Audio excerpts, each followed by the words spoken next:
Thank you all. And of course, I want to especially welcome Jared Kushner and Ivanka Trump.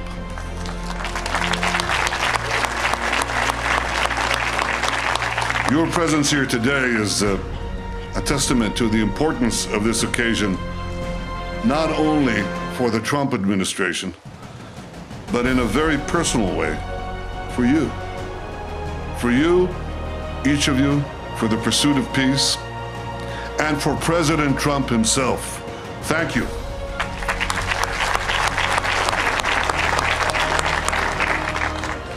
Dear friends, what a glorious day.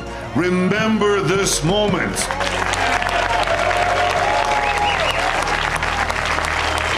This is history.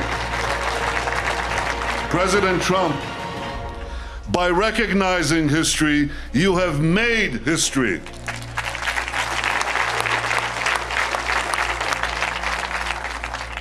So for me, this spot brings back personal memories, but for our people, it evokes profound collective memories of the greatest moments we have known on this city on a hill.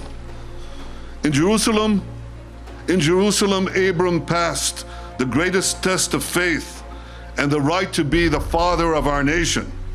In Jerusalem, King David established our capital 3,000 years ago.